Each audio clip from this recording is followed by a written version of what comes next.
Il y a 1 an, j'ai construit ma toute première application. En une soirée, 2 heures, peut-être 3. Et pourtant, je sais toujours pas coder. Depuis, j'ai 6 apps qui tournent en continu sur mon téléphone, mes habitudes, mes séances de sport, mon budget, et même une app publiée sur l'App Store. Dans cette vidéo, je te donne ma méthode complète, étape par étape, pour construire ta première app avec l'IA, même si tu n'as jamais rien construit. Et je te préviens, la première étape, ça n'a rien à voir avec le code. C'est la plus importante et celle que tout le monde oublie. Avant la méthode, 30 secondes de preuve. Je te montre rapidement mon application pour gérer mon budget, donc tu vois qu'il y a le reste à vivre, la répartition des revenus, etc. Le budget, les charges, les abonnements, l'épargne, l'investissement, et le reste à vivre en bas, comme un peu une liste de courses ou un ticket de caisse. C'est le design que j'ai choisi. J'ai volontairement caché les chiffres, mais une application comme ça, c'est aujourd'hui très simple à vibe coder. Parce que oui, moi je suis un créatif, pas un développeur. Le seul coût, c'est un abonnement IA. J'ai pas payé de formation à 1000 balles, j'ai pas d'école d'ingénieur et tout simplement pas d'équipe. Donc toi aussi, tu es capable de créer tes propres apps. Ça, c'est l'étape que tout le monde saute. Tout le monde ouvre l'IA, tape 3 phrases, est hyper excité et regarde le code tomber. Résultat, l'IA t'écrit un truc, mais c'est pas ton truc. Trop de bugs, impossible à corriger, en 3 jours, le projet est abandonné. Donc avant tout, tu fermes l'ordi.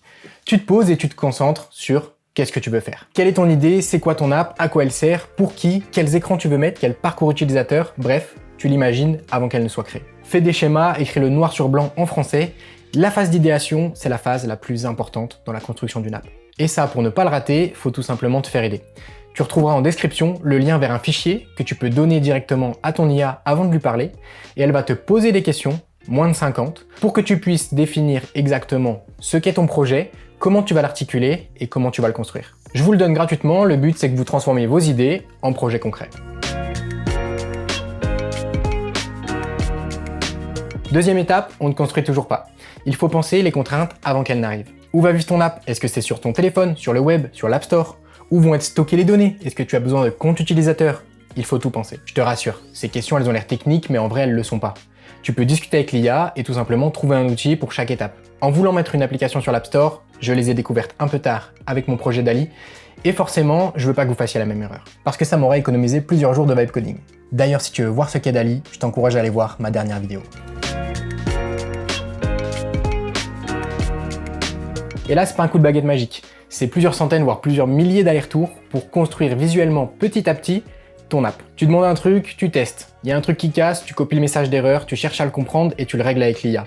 C'est hyper important que tu aies quand même quelques notions de base et que l'IA t'explique ce qu'elle fait pour que tu ne sois pas perdu dans la construction globale de ton app. Ton boulot, ça va être de construire comme un vrai builder, mais aussi de tester comme un vrai utilisateur. Faut pas sauter les étapes, faire des audits de sécurité, lui demander de vérifier et de cleaner le code assez souvent, mais globalement, rien de compliqué. Encore une fois, si tu vois le process et la logique, tout repose sur ta capacité à comprendre l'IA et à décrire clairement ce que tu veux. Et il n'y a pas de secret, c'est en faisant qu'on apprend, tu vas développer quelques petites notions qui vont être bien utiles quand tu vas vibe coder. Mais ta première version, elle sera moche et bancale. Et c'est pas grave, aucune importance. Ce qui compte, c'est que tu continues à l'améliorer de jour en jour et que tu continues de l'utiliser pour la comprendre et améliorer selon tes besoins.